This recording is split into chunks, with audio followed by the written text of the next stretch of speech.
Bonsoir, chers auditeurs. Donc, c'est notre retour pour la saison de nos web radios.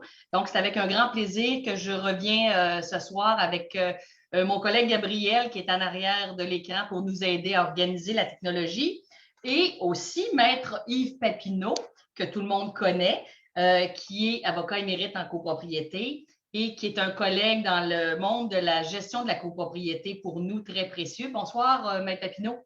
Bonsoir, Mme Couture. L'été a bien été? Très bien, très occupé, mais on ne se plaint pas du tout, jamais, jamais. Gabriel, la vie est belle? Oui, tout à fait. Un bel été que nous avons connu. Excellent. Bon. Alors, nos invités de la soirée, ce soir, nous sommes Maître Papineau et moi pour animer cette soirée-là. Nous sommes conviés à cette soirée pour la présentation du livre de Maître Papineau. Donc, nous allons vous présenter le 10e livre que Maître Papineau a concocté avec une de ses collègues et amies, je pense, Maître Christine Gagnon, pour le guide de la réglementation en copropriété divise. Donc, c'est un livre qui a énormément de matière à l'intérieur. J'ai eu le temps. On vous parle du livre, cependant, il n'est pas disponible encore. Il va sortir vers ou le 27 septembre prochain. Mais, alors, ceux qui veulent aller faire la ligne avec leur sac de couchage la veille, vous allez chez Wilson et Lafleur et vous allez être les premiers à l'avoir. Maître Papineau, vous m'enlevez les mots de la bouche. C'est ce que j'allais continuer de dire, qu'il y aura des tentes pour accueillir les gens avec leur sac de couchage.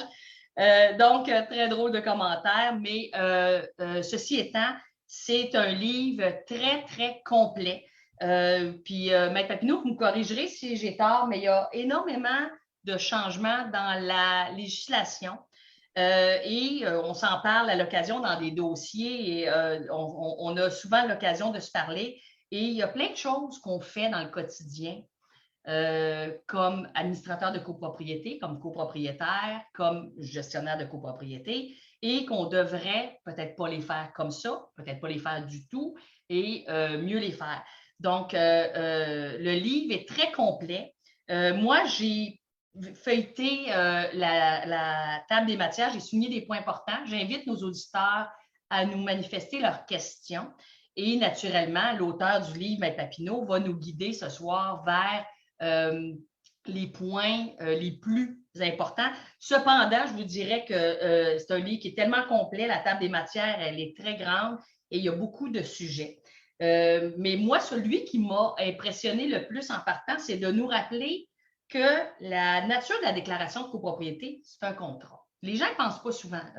Pensent qu'ils voient plus ça comme un guide, comme un lieu où les règlements sont indiqués. Mais il ne faut pas oublier, Maître Papineau, puis je vais vous laisser la parole là-dessus, c'est un contrat que tout copropriétaire doit respecter et qui est considéré comme le connaître, l'avoir lu.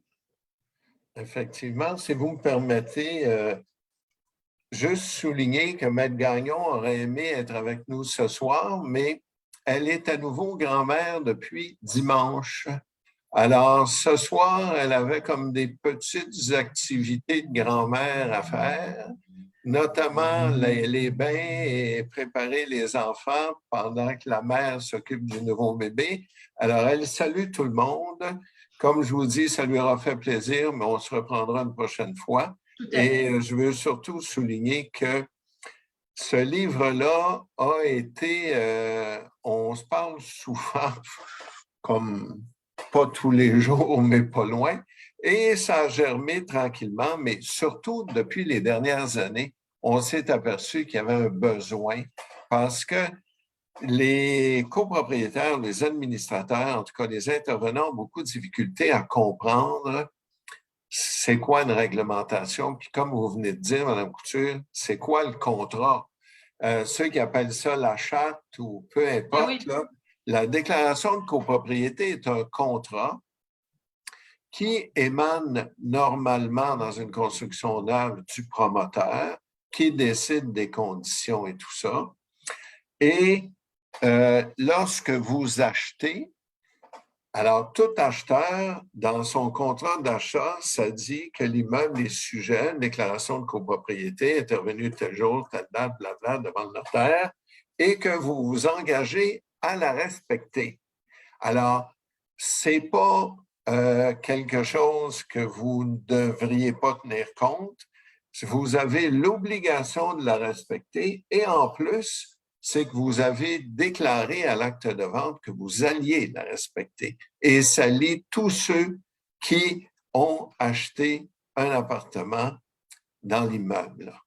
Alors, c'est important de comprendre qu'un contrat, il y a des modifications qui peuvent se faire, mais effectivement, comme on a un contrat, le contrat se modifie suivant ce qui est prévu au dit contrat et notamment au Code civil du Québec, aux articles 1096, 1097 et 1098. Mais Papineau, vous avez parlé d'un terme qu'on entend encore beaucoup, mais quand on parle d'une charte, ça, l'historique de ce mot-là, la charte, c'était avant 94? C'était parce que... Comment les gens sont arrivés avec ça? C'est parce que il y a quelque temps de ça, on disait la charte d'une compagnie. Ça n'a rien à voir avec la copropriété. Alors, le terme pour une copropriété divise, c'est une déclaration de copropriété et le terme exact pour une copropriété indivise, c'est une convention d'indivision. D'accord. Fait que ça n'a jamais été un vrai terme, une charte en copropriété. Non. OK. Donc, si on arrive en disant que la déclaration, sa nature, c'est d'être en fait sous forme de contrat, vous avez dit quelque chose d'important quand on part chez le notaire. Oui, c'est ça. Quand on part chez le notaire, on signe comme quoi on l'a reçu. En disant reçu, naturellement, si on achète un condo sur plan, donc là, c'est difficile parce que la déclaration est souvent pas prête. Mais si on achète un condo usagé, la déclaration est déjà prête. Et tout bon acheteur devrait en prendre connaissance avant d'arriver chez le notaire.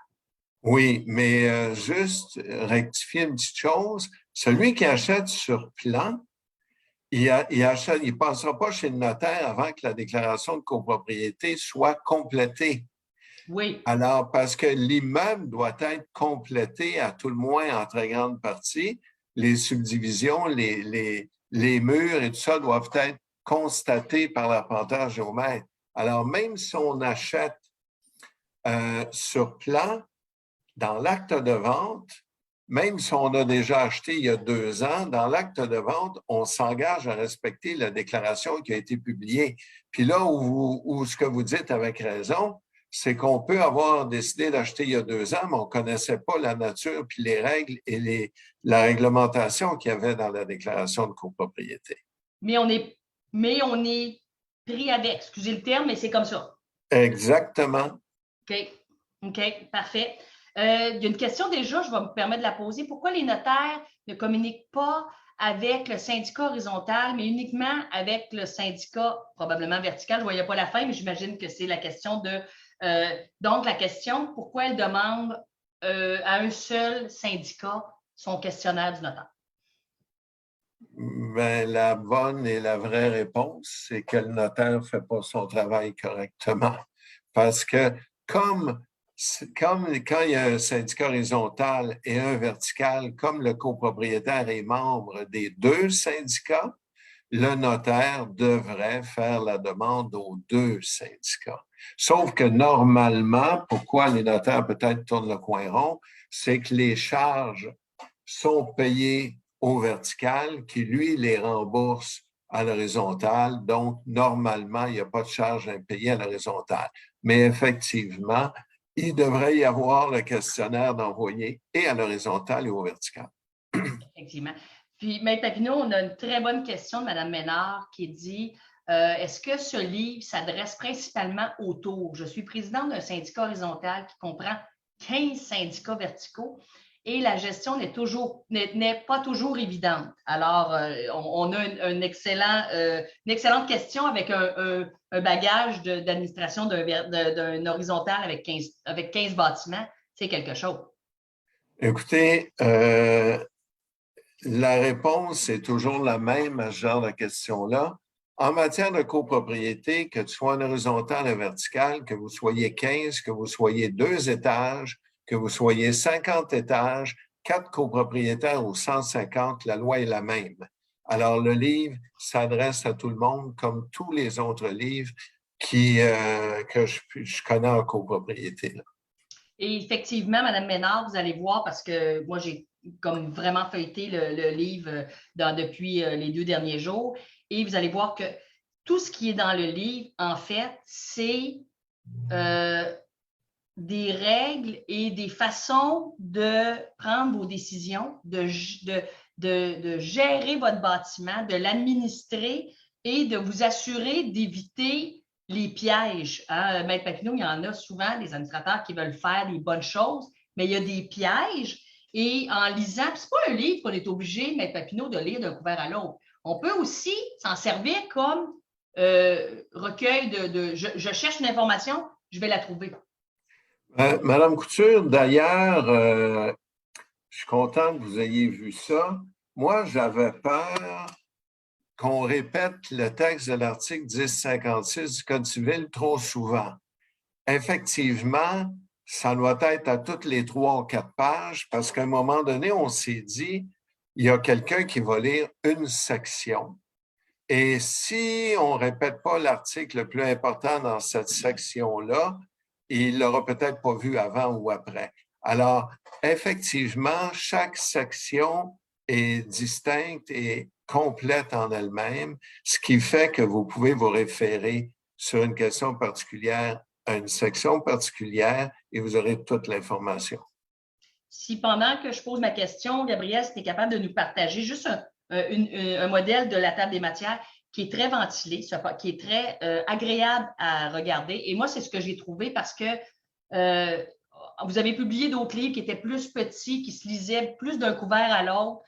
Ça, c'est un peu plus gros, c'est un peu plus lourd, mais c'est très précis par la table des matières. Donc, on voit qu'on peut chercher vraiment les termes qui nous intéressent, les thèmes aussi. Vous êtes en train de passer, Mme Ménard, dans votre syndicat, vous voulez passer un règlement. J'ai des questions pour Maître Papineau là-dessus. Donc, ça va vous dire exactement les bonnes pratiques et quelles erreurs qu'il ne faut pas faire. Parce que souvent, Maître Papineau et moi, on peut se parler pour des dossiers et je le dis, on se fait ramener à l'ordre, les gestionnaires, parce que des fois, on essaye de faire des choses. Mais tout ça va être expliqué le temps de la séance. Alors, la table des matières, très claire.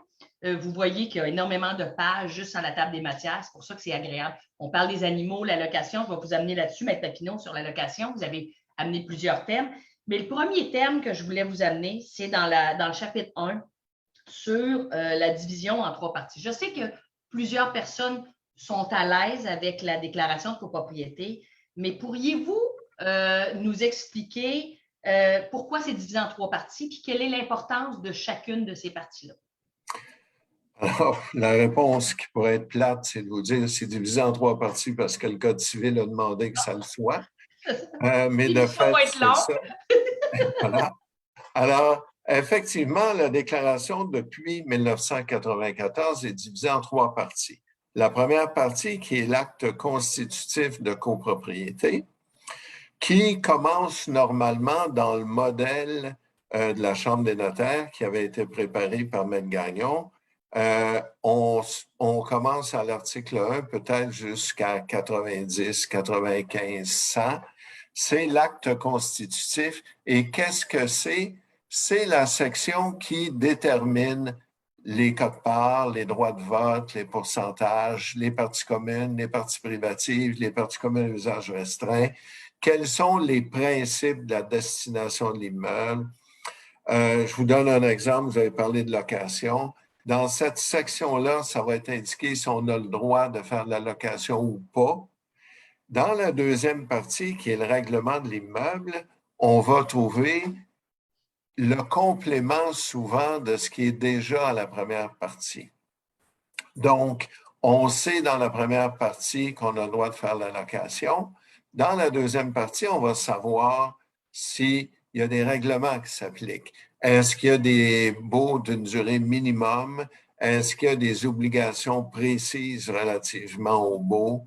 Alors, qu'est-ce que le locataire doit donner comme information au syndicat? On va retrouver ça dans le règlement. On va retrouver, on a eu les droits et les pouvoirs des administrateurs dans l'acte constitutif. Dans le règlement de l'immeuble, on va savoir combien il y a d'administrateurs, on va savoir comment se tient l'assemblée de copropriétaires, on va savoir, si vous me permettez l'expression, la cuisine de ce qu'il y avait dans l'acte constitutif. 3, l'état descriptif des fractions. C'est toujours extraordinaire à lire. Ce sont tous les numéros de lot des parties communes, des parties privatives. Si jamais il y a des hypothèques du syndicat ou des charges, c'est à la 3e partie. Alors, absolument rien à lire et à apprendre, à moins de vérifier si on veut savoir quels sont les numéros de lot, notamment des parties communes, combien il y a de parties communes. Alors, on aura dans la première partie quelles sont les parties communes, on va avoir les numéros de lot, puis dans une page, mais en résumé, à la fin, dans l'état descriptif, ça va être écrit partie commune, puis on va avoir juste les numéros de lot. Donc, vous avez 2 numéros de lot, il y aura 2 parties communes, un numéro de lot, une partie commune, ou 4, ça ira comme ça. Alors, c'est un peu pourquoi c'est divisé comme ça. Le but aussi des divisés était que pour modifier la première partie, la constitutive, et la 3e, ça prend un vote en vertu de l'article 1097, à savoir 75% des voix des copropriétaires présents ou représentés à l'Assemblée, tandis que le règlement de l'immeuble, ça prend 50% des voix, plus de 50% des voix des copropriétaires présents ou représentés. Alors, la division, le code l'exige. Pourquoi? C'est pour mieux structurer et aussi pour nous permettre de savoir quel pourcentage, à quelle majorité on doit voter. Intéressant. Aussi, je me permets de le préciser, mais le règlement de l'immeuble, c'est celui qui doit être remis si on est un copropriétaire qui loue notre unité, qui doit être remis au locataire, qui est une obligation. Oui. Puis, si on retrouve même dans les nouveaux baux du gouvernement du Québec, il y a un endroit où on dit cette unité ou ce logement est en copropriété. A-t-il reçu les règlements? Il y a un crochet oui avec une date. Alors, c'est sérieux, là. Quand on loue une unité en condo, il y a, peut-être comme copropriétaire, comme locataire, je peux faire des règlements, mais je dois opposer ceux de la copropriété à chaque locataire que j'aurai. Oui, puis ce qui est important aussi, Mme Couture, de comprendre, c'est que les règlements de la copropriété, il y a ceux qui sont à la déclaration de copropriété, oui. Mais il peut y en avoir d'autres par la suite, là.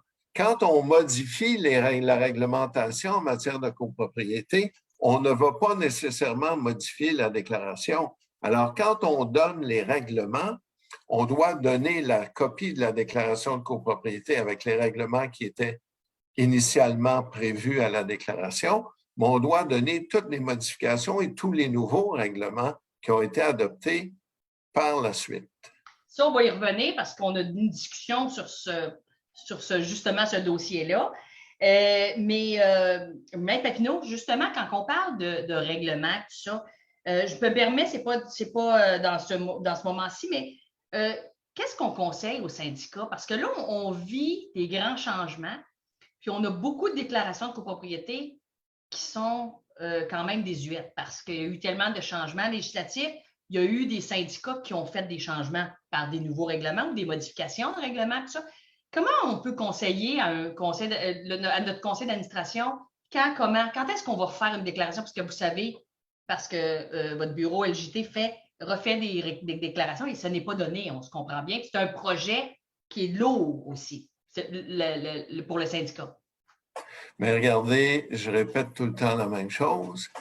Si vous voulez que les gens prennent connaissance de la déclaration et respectent la réglementation, il faut qu'ils n'aient une copie.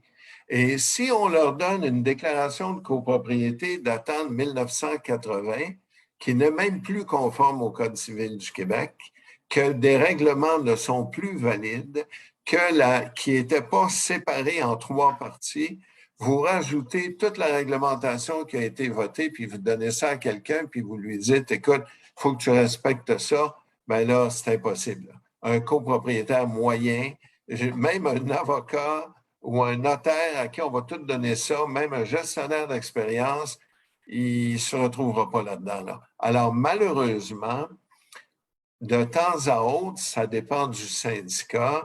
C'est sûr que si votre toit coule, réparez le toit avant de faire la mise à jour de la déclaration, mais il faut le faire. Et moi, les gens qui ont une déclaration d'avant 1994, il est déjà tard. Là. Oui, faut on le est en retard. faire, mettre ça à jour, mais il y a plus que ça aussi, Mme Couture, c'est que, outre de mettre ça à jour pour que les gens aient les bons règlements, on a imaginé et conçu des nouveaux règlements qui sont très utiles, dont on a déjà parlé à plusieurs reprises. Le recouvrement des honoraires extrajudiciaires des avocats du syndicat. Alors, même si vous avez dépensé plusieurs milliers de dollars pour la mettre à jour, si avec cette clause-là, vous récupérez les honoraires du syndicat, ça va se payer tout seul.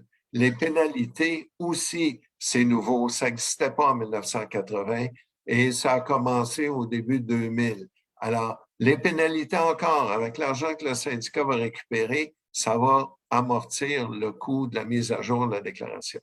Bon, c'est une bonne idée. On devrait conseiller à nos syndicats tous ces frais-là qu'ils vont chercher en supplémentaire de mettre ça de côté pour refaire justement la déclaration. On a une question, Maître Papineau. Est-ce que le syndicat, donnez-moi une seconde, ça a bougé vite. Est-ce que le syndicat horizontal, quand on parle d'une horizontale, on parle d'un syndicat initial aussi, là, d'avoir des renseignements aux copropriétaires tels que le créancier hypothécaire, les plaques d'immatriculation, les descriptions des véhicules des copropriétaires, la date d'installation des chauffe-eau, etc. Est-ce que le syndicat vertical, horizontal peut avoir les mêmes informations qu'un syndicat vertical? Ben, regardez, ce qui peut, moi, je vois mal pourquoi, là, il va réglementer, il n'y a rien à voir là-dedans. Si le stationnement est dans le vertical, l'horizontal n'a pas besoin de savoir ça. Non. Si l'horizontal, il n'y a pas de chauffe-eau qui est géré par l'horizontal, il n'y a pas besoin de savoir ça. Non. Alors, ce n'est pas parce que tu as un syndicat que tu as le droit de demander n'importe quoi. Alors, mais par contre, est-ce que le vertical peut demander les dates des chauffe-eau, peut demander les voitures, les plaques et tout ça pour gérer son stationnement? La réponse, c'est oui. Parfait. On a une autre question aussi. Madame Jensen, est-ce que le livre propose des libellés qui pourraient être repris et adaptés dans nos règlements? Donc, est-ce qu'il y a des exemples? Là, je connais la réponse de Maître Papineau parce que les règlements, on va le voir, il y a un point qui dit les règlements, c'est spécifique, etc. Mais je vous laisse répondre à Mme Jensen. Alors, la réponse, c'est absolument pas pour la raison simple suivante. Moi, des règlements qui sont bons pour tout le monde, tu sais, comme la casquette, là, ils te vendent ça, one size fit all, là, ça n'existe pas en matière de réglementation. La réglementation, malheureusement, les gens ne réalisent pas que c'est un travail particulier. Je vous donne un exemple qui est arrivé il n'y a pas longtemps. Il y a un syndicat qui me demande de refaire une partie des règlements parce qu'il voulait maintenant autoriser les barbecues au gaz. Alors, on leur dit, ben voici, ça va coûter à peu près tant. Ils nous ont dit, écoutez, c'est trop cher. On va le faire nous autres mêmes. J'ai dit, aucun problème. Alors, j'arrive à l'Assemblée, je préside l'Assemblée, je soumets la proposition, disons, pour le règlement 151, que dorénavant, les copropriétaires ont le droit d'avoir un barbecue. Alors, là, il y a quelqu'un qui demande la parole, puis qui dit, écoutez, c'est pas mal le fun qu'on ait le droit d'avoir des barbecues. Au gaz, ça ne me dérange pas. Mais c'est parce que 2 articles plus loin, c'est écrit que je n'ai pas le droit de faire de cuisson sur mon balcon. Ça va me donner quoi d'avoir un barbecue si je ne peux pas m'en servir? Alors, malheureusement, et écoutez, je vous donne cet exemple-là qui est bête, là, mais qui est réel. Faire un règlement, ce n'est pas quelque chose qui prend 2 minutes. il faut lire la déclaration, il faut la lire une fois, comprendre ce qu'il y en est, et il faut la relire pour adopter le règlement. Et je vais vous donner un autre exemple. Il y a eu à un certain moment la fureur et la folie d'avoir des règlements sur le cannabis, qui, avec beaucoup de respect pour ceux qui l'ont payé puis qui l'ont acheté inutilement, vous n'aviez pas besoin. La déclaration de copropriété prévoit déjà de façon standard qu'un copropriétaire ne peut pas déranger les autres copropriétaires par son bruit, les odeurs, etc., etc.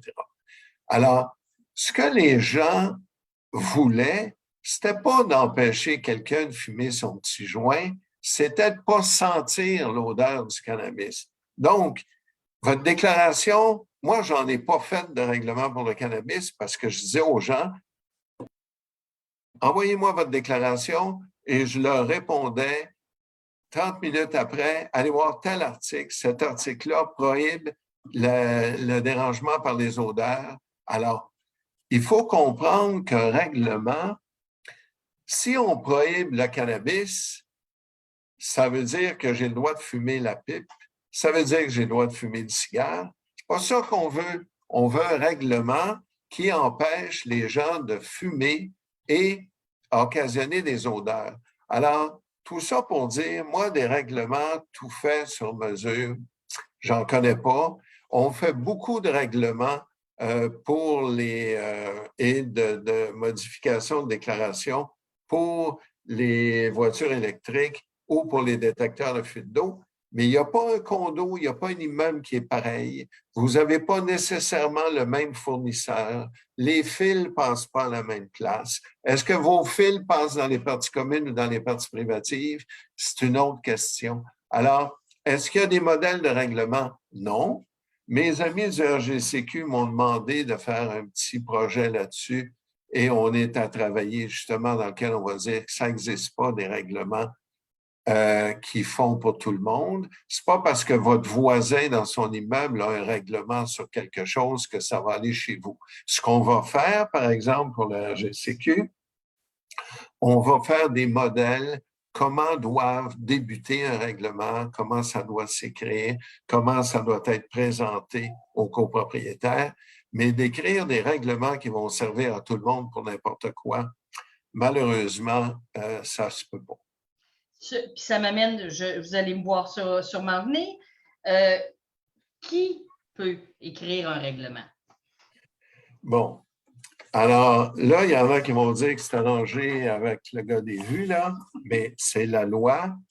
La loi sur le barreau et la loi sur le notariat. Ça dit clairement que, je vous donne l'article 128 de la loi sur le barreau, ça dit « sont du ressort exclusif de l'avocat en exercice » et c'est la même chose dans la loi du notariat.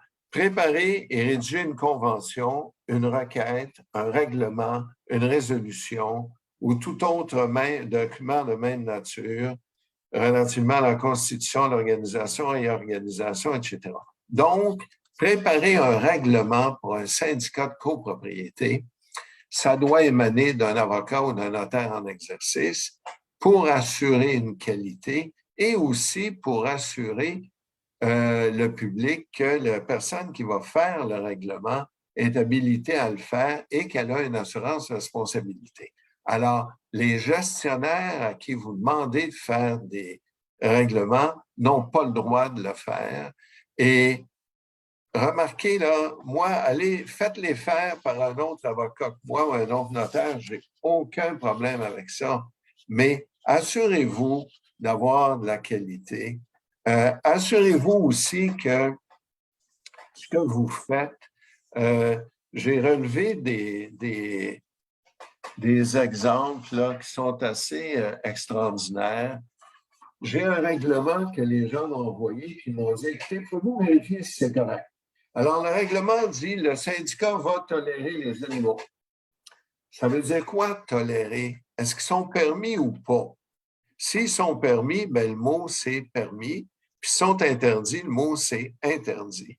J'ai un autre règlement il n'y a pas longtemps où les gens ont fait ça assez court, merci. Ils disent, dans l'immeuble, il doit y avoir un couvre-feu à compter de 23 heures. Ça veut dire quoi, ça? Ça veut dire que j'ai compris que ce qu'ils voulaient, c'est qu'il n'y ait pas de bruit à partir de 23 heures. Mais un couvre-feu, ça veut aussi dire que je n'ai pas le droit de sortir de chez nous. C'est ça. Ben, c'était ça dans le COVID, en tout cas.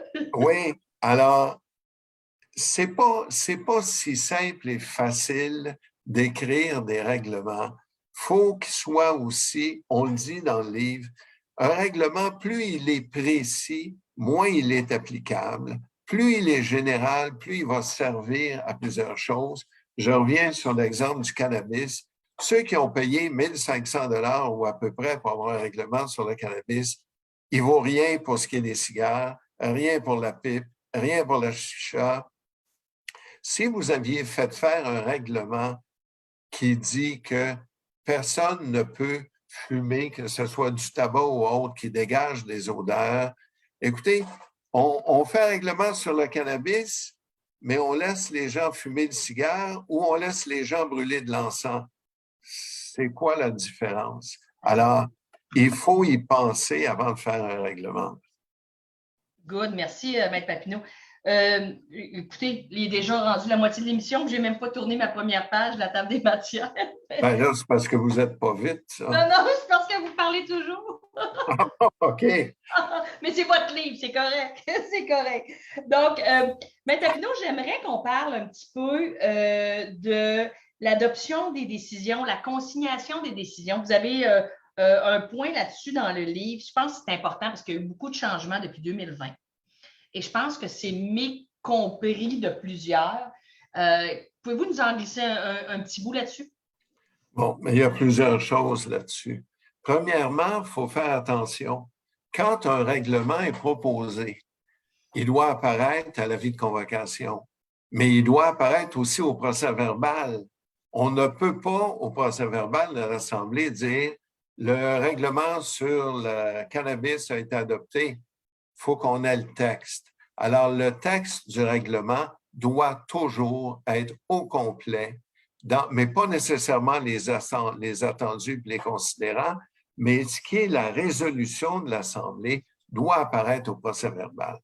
Et le procès-verbal doit être envoyé, comme on le sait, dans les 30 jours de l'Assemblée à tous les copropriétaires. Alors, quand je dis envoyer, ce n'est pas collé sur le babillard à côté de l'ascenseur, il doit être envoyé à tout le monde et le procès-verbal doit aussi être déposé au registre du syndicat pour que les gens puissent en avoir connaissance dans 1 mois, dans 6 mois, dans 1 an, dans 10 ans. Ouais. Alors, c'est important de le publiciser pour que les gens puissent en prendre connaissance.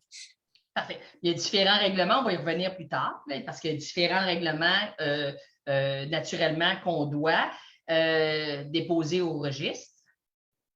Effectivement. Puis, il y a d'autres... Allez-y, allez-y. Les règlements doivent tous être déposés au registre. La différence, c'est qu'on peut faire des modifications à la déclaration. Les gens, des fois, ne font pas de différence. Ils disent, on a eu un règlement, ce n'est pas un règlement, c'est une proposition de modification à la déclaration qui doit être adoptée à 75 %, qui doit faire l'objet d'un contrat notarié, d'une déclaration de copropriété notariée, qui doit être publiée au registre foncier, en plus d'être déposé au registre du syndicat. Alors, si vous faites un règlement qui va servir pour la location, dire que vous voulez arriver et qu'il y ait des baux de 6 mois ou 12 mois et plus, c'est uniquement un règlement, on le dépose au registre et c'est correct. Mais si on veut modifier la déclaration de copropriété pour dire que dorénavant, on n'a pas le droit de faire la location en admettant que c'est ce qu'on souhaite, non seulement qu'on doit modifier la déclaration de copropriété, la première partie, mais on doit la notarier, publier avant que ça prenne effet. Alors, tout ça, il faut faire attention. Toutes les décisions qu'on veut faire autoriser par l'Assemblée, ce n'est pas uniquement un règlement à plus de 50 %. Il y a des fois que ça va être des choses à 75 %. et il y a des conséquences. Je vous donne un exemple ici. Dorénavant, depuis 2020, toutes les pénalités qu'on impose doivent être adoptées à 75 % et publiées au registre foncier. Alors, quand on fait un règlement et qu'on pense qu'on l'adopte à 50 %, puis c'est tout, ce n'est pas le cas. Et il faut s'assurer maintenant que quand il y a des propositions à l'Assemblée et qu'on va les notarier, peut-être qu'on va s'assurer qu'on ne va pas écrire que c'est 200 $, mais peut-être 200 $ indexés chaque année. Comme ça, le montant va varier et ça va éviter de voir recommencer les propositions à chaque année ou chaque 3 ans. Là. Et ça, c'est un bon point, justement, de faire appel à un juriste qui est habitué dans la rédaction de règlements va éviter les syndicats à justement tomber dans des pièges, de mettre des montants, puis après ça, d'être pris pour repayer, etc. Question, M. Papineau, quelqu'un passe un règlement qui devrait être publié au registre foncier, il ne le publie pas. Qu'en est-il? Bien, la loi dit que tant qu'il n'est pas publié au registre, il n'y a pas d'effet. J'en ai un ce matin, ils ont fait un règlement il y a 3 ou 4 ans, ils ne l'ont jamais publié. Alors, tant aussi longtemps qu'il ne sera pas publié, il n'existe pas le règlement là. Donc, ça veut dire qu'un copropriétaire qui dit, premièrement, vous ne l'avez pas publié, fait que moi, je peux louer mon unité si on parlait de la location ou quelque chose. Exactement, mais là, on prend un règlement, mais c'est que dans mon cas précis, c'était plus qu'un règlement. Il fallait modifier la première partie de la déclaration, c'est plus de votre question, parce que c'était prévu à la première partie de la déclaration. Et là, on voulait empêcher la dame de louer en disant, on a adopté ça il y a 4 ans, mais la réponse, c'est que vous ne l'avez jamais publié, donc ça ne vaut rien. Ça ne vaut rien. OK, c'est important de le préciser parce que souvent, c'est des questions que les syndicats se disent, ah ben là, je n'ai pas d'argent pour le publier, puis tout ça. Donc, c'est comme si on n'a pas fait de règlement à ce moment-là. On a perdu notre temps. On a perdu notre temps. On n'a rien modifié parce que la modification ne rentre pas en vigueur. Parlez-moi donc de la langue de la réglementation, parce que vous en faites part, vous en faites mention dans votre livre, M. Papineau. Oui, d'ailleurs, ça a été un petit problème parce que le livre était déjà prêt. Je vais faire ça court, là, pour vous dire que je parle tout le temps.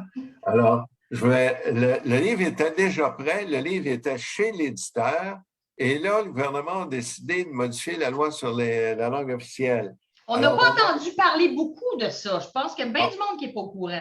Alors, on a ramené le livre qui n'était pas juste chez l'éditeur, il était rendu chez l'imprimeur, et on a fait le chapitre 19, qui est la langue de la réglementation.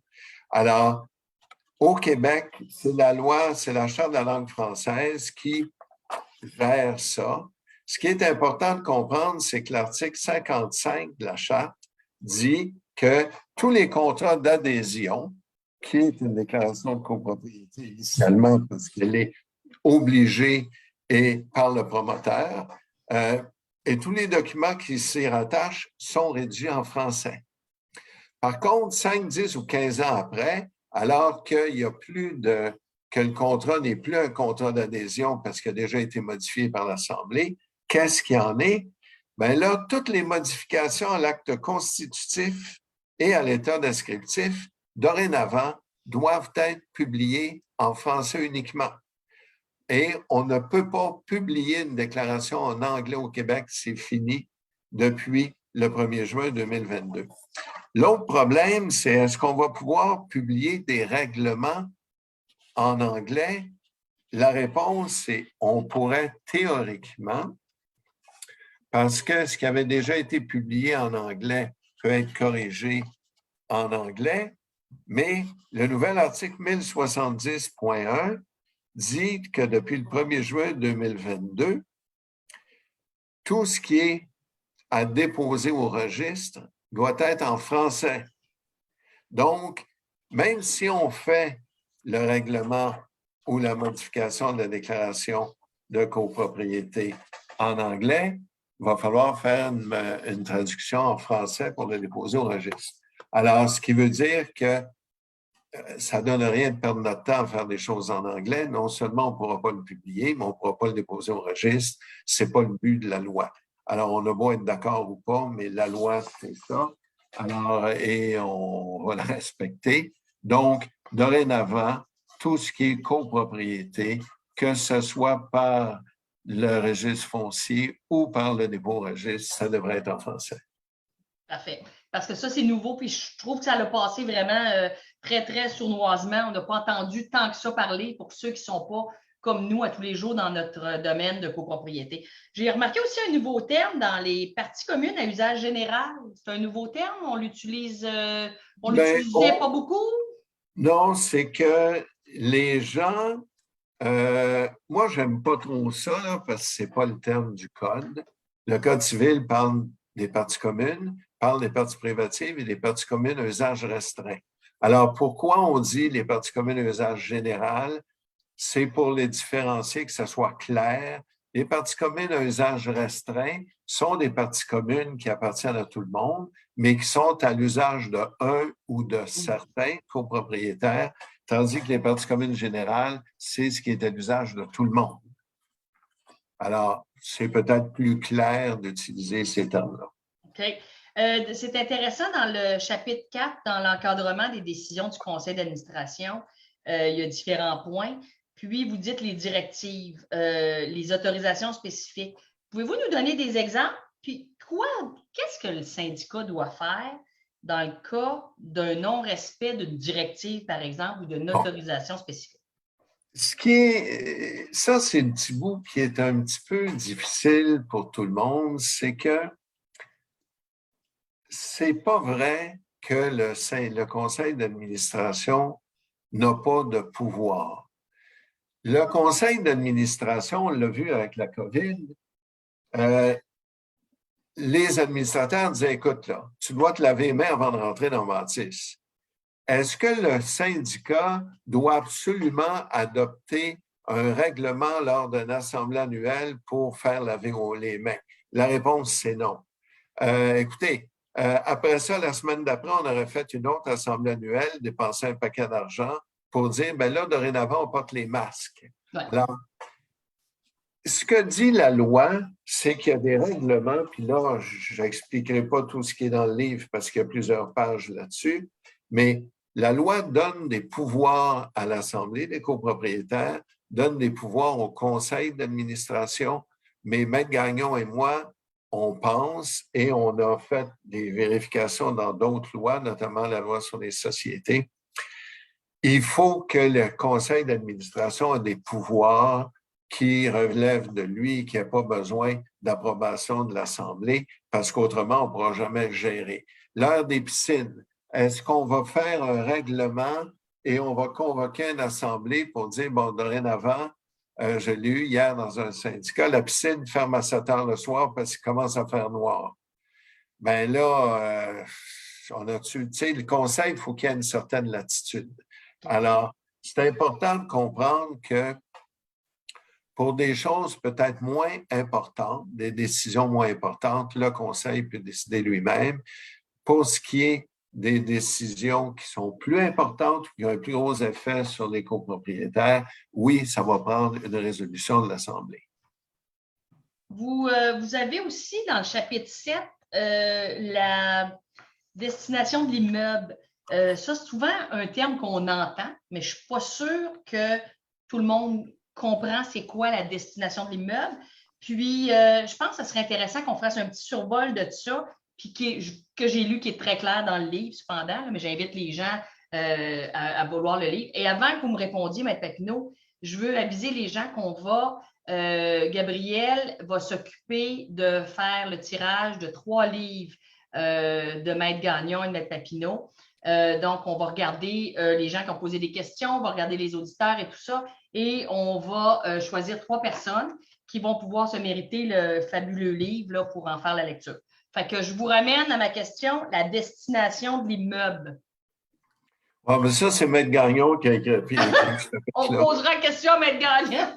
Alors, la destination de l'immeuble, qu'est-ce que c'est? La Cour d'appel a dit que la destination de l'immeuble, c'est l'ensemble des circonstances et des commodités et de l'immeuble et des services à faire qui font qu'une personne a acheté là. Alors, je vous donne un exemple. quelqu'un qui a acheté dans un immeuble où il y a des locations long terme obligatoires, ça fait partie de la destination de l'immeuble. Quelqu'un qui a acheté où il y a une piscine, un sauna, un bain tourbillon, ça fait partie de la destination de l'immeuble. Quelqu'un qui a acheté où il y a des animaux ont le droit, toutes sortes de chiens, par exemple. Oui, alors tout ça, c'est important de comprendre que ce sont les raisons pour lesquelles vous avez acheté dans cet immeuble-là. Alors, quand on veut modifier ça, ça prend 90% des voix de tous les copropriétaires de l'immeuble, pas juste de ceux qui sont présents à l'Assemblée, là. Alors, c'est gros, là. C'est pas facile. C'est pas facile du tout. Là aussi, là, j'ai une autre question. Doit-on faire la mise à jour de la déclaration et à quel intervalle? Fait qu'on avait répondu que oui. Quel intervalle, M. Papineau, vous en avez parlé un petit peu tantôt, mais on peut peut-être le répéter. Ça dépend des modifications qui ont eu lieu ou qui ont été adoptées. Par contre, c'est sûr que ceux qui ont une déclaration d'avant 1994, vous êtes déjà en retard. Il faut la mettre à jour avec les nouvelles lois, nouveaux règlements, nouveaux codes civils. Moi, je pense qu'une déclaration à jour, et juste vous dire, moi, j'en fais pas une mise à jour de déclaration, mais Gagnon fait ça mieux que nous autres. Alors, elle et son fils qui est au bureau travaillent là-dessus, le font super bien. Mais ça dépend de... Si on n'a rien modifié depuis 10 ans, moi, ça ne donne rien de le faire. Sauf qu'on a eu beaucoup de modifications en 2019-2020. Si vous ne l'avez pas à votre déclaration, comment pouvez-vous dire aux copropriétaires, lisez votre déclaration? Ils vont la lire, mais ça ne sera pas là. Et ça va être des sources. Il manque des bouts du Code civil qu'il faudrait acheter à côté. Oui. Et ça va amener des problèmes de compréhension. Puis les gens vont dire, pourquoi tu m'exiges ça, c'est pas la déclaration? Là, on leur dit, oui, mais c'est parce que la déclaration n'est pas à jour. Alors, il faut régulièrement. 94, je répète, vous êtes déjà en retard. 2020, 2019, il y en a déjà eu beaucoup. Alors, je pense que là, on est dû, tout le monde, même après 94, on est dû mettre ça à jour pour avoir tout ce qui s'est fait depuis 1994 jusqu'à aujourd'hui.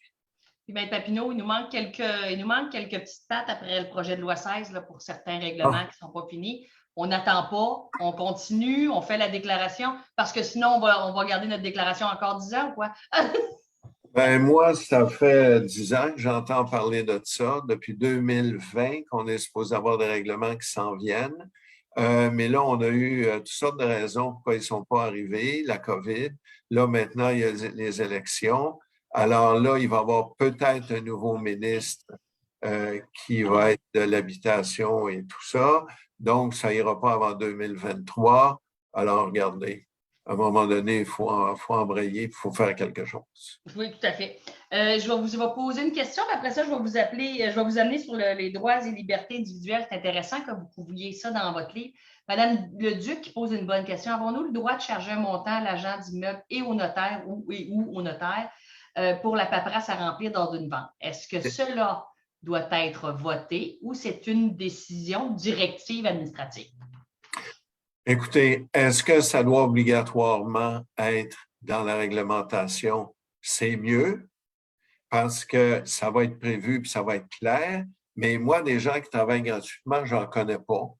Alors, normalement, quand les gestionnaires doivent répondre à ça, ça ne fait pas partie de leur mandat, c'est une exclusion. Et oui, ils peuvent demander d'être payés. Et ça, je pense qu'il n'y a plus personne qui discute ça, là. Je ne sais pas vous, là, Mme Couture. Alors, les gens comprennent que oui, il y a des frais entre 150, 200 ou quelque chose du genre pour répondre à ce questionnaire-là. Est-ce que le conseil d'administration, lui, peut charger des frais pour remplir ces questionnaires-là? Bien, la même chose que le gestionnaire, là. Okay. Parfait. Il travaille, il répond, il engage sa responsabilité. Effectivement. Donc, les droits et libertés individuelles, le droit à la vie privée, la liberté, la religion, l'opinion. Dans le COVID, on a eu toutes sortes d'échanges là-dessus, la sécurité, le droit à la propriété, excusez. Qu'est-ce que vous couvrez en grande ligne dans ça? Il faut comprendre que, outre la déclaration de copropriété, le Code civil, il y a d'autres lois au Québec qui s'appliquent, notamment la Charte des droits et libertés de la personne. Alors, on l'a vu dans le seul arrêt qui s'est rendu à la Cour suprême, c'était des gens de religion juive qui avaient des soukos, des petites cabanes en bois qu'ils mettent sur les balcons ou proches de leur résidence, et ils vivent dans cette cabane-là pendant un certain temps, pendant leur fête. Alors, la Cour suprême a dit, c'est bien beau que tu aies une réglementation de la copropriété, mais la liberté de religion prime ta déclaration de copropriété. Et on l'a eu dans une autre décision de la Cour d'appel où le règlement voulait limiter le nombre de locations dans l'immeuble. Oui, ça, La Cour d'appel ne l'a pas dit clairement comme ça, mais ce qu'on dit, c'est que tu as un droit de propriété. Tu ne peux pas être privé de ton droit de propriété. Et dans ton droit de propriété, tu as le droit de louer. Tu peux réglementer la propriété, dire ça va être des baux de 6 mois, 1 an, mais tu ne peux pas interdire. Donc, je ne peux pas dire il y a 10 personnes qui peuvent louer. On met ça sur une liste d'attente, puis toi, pendant 4 ans, tu étais à la liste d'attente, tu ne peux pas louer. En plein ça, c'était exactement ça la décision. La Cour supérieure avait trouvé que c'était une bonne idée. La Cour d'appel a dit non, on ne peut pas faire ça. Justement, vous avez le chapitre 12 en parle beaucoup de ça, très intéressant. J'ai une autre question. Ça, c'est moi qui l'ai écrit, celui-là. C'était très intéressant. Madame Paquette, faut-il avoir voté une compensation pour les administrateurs lors de l'Assemblée annuelle pour offrir une compensation aux administrateurs? Fait que ça, on a déjà parlé, mais c'est important parce qu'il y a des gens encore pour qui ce n'est pas clair qu'est-ce qui est à voter dans le budget, ce qui ne l'est pas. Bon, alors, est-ce qu'il faut voter? La réponse, c'est oui.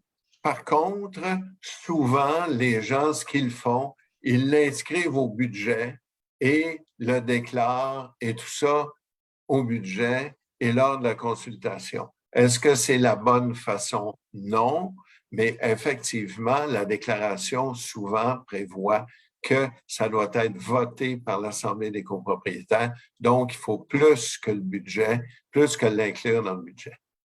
OK. Il y a quelqu'un qui a posé une question dans le livre. Je vous laisse répondre à ça. Est-ce que vous parlez des assemblées virtuelles? Ah oui, puis moi, j'adore ça, les assemblées virtuelles. Oui, c'est sûr.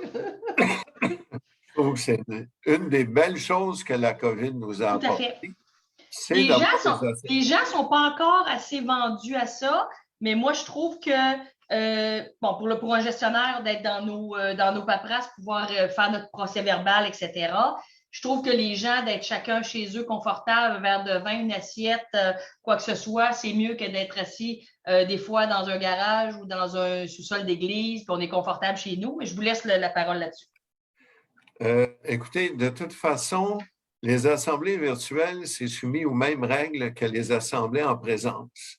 On procède de la même façon, on adopte des règlements, on adopte des modifications à la déclaration.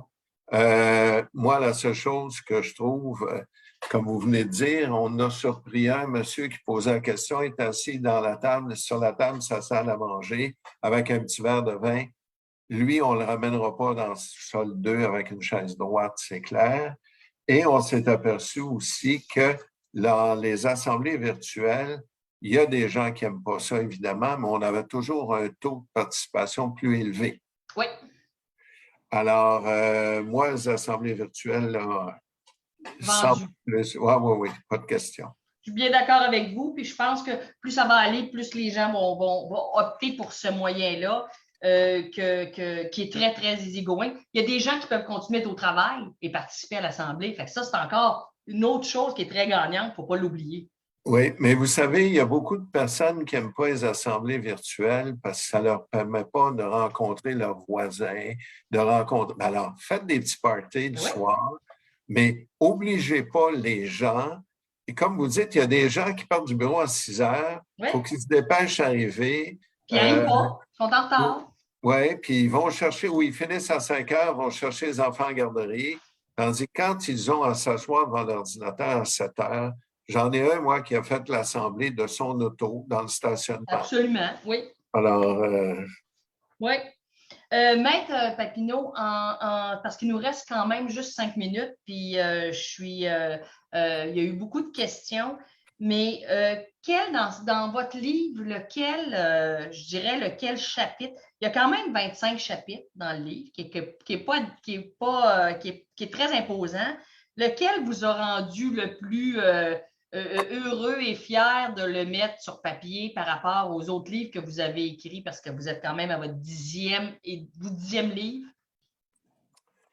Je vais vous dire, je ne peux pas vous répondre parce qu'on avait commencé et on se disait, bon, on est rendu à 100 pages, je pense qu'on a fait le tour. Oui, Et là, à force d'y penser, on a fini par se rendre à 309 pages. c'est ça, exactement. Alors, 3 fois 100 pages, vous avez dit on a fait le tour et ça ne marchait pas encore. non. Puis, voyez là, la langue de la réglementation n'était pas dans ce qu'on avait envoyé à les primaires. En plus. Ça a été rajouté après. Alors, il y a eu beaucoup de... Puis, moi, je le répète, là, ceux qui vont avoir le plaisir ou le malheur de lire le livre, s'il vous plaît, si vous avez des commentaires, des remarques, peu importe, ça ne va pas m'offusquer. Si on peut améliorer le livre, s'il vous plaît, faites-nous vos commentaires, vos remarques. On l'apprécie. Bien, moi, je vais vous dire, dans un premier temps, on sent, puis je le sais, mais on le sent aussi, que vous avez une complicité avec Maître Christine Gagnon qui est incroyable parce que rédiger un genre d'ouvrage comme ça à deux, je ne sais pas comment vous avez fait, chacun faisait son bout ou comment. Non, elle a tout fait. Ah, et moi, je me suis fait occuper des photos en arrière. C'est exactement ça. Vous avez juste occupé de la page couverture, choisir la couleur, c'est tout. Et moins de trouble. C'est ça. Mais Non, comment on travaille en équipe là-dessus sur un projet comme ça? C'est pas votre premier avec Christine non plus. Non, mais j'en ai fait avec d'autres, avec Yves Jolicoeur, Oui. avec les avocats au bureau, on a fait une émission l'an dernier avec Philippe Gagnon-Marin, le fils Oui. de Christine. On va en faire une au mois de novembre avec Maxime Laflamme-Leblond. C'est sûr que c'est pas toujours facile, ça dépend avec qui, mais moi, je suis assez chanceux, là. À date, ça va très bien. On échange beaucoup, on se fait une méthode et on vit avec, là, mais ça va bien, c'est pas un gros problème. Ça représente combien, de la question qui tue, combien d'heures de travail? Ah. Vous ne l'avez pas compté, ça ne se rendait pas jusque-là, les chiffres. Non, mais surtout que ça représente combien d'heures de travail.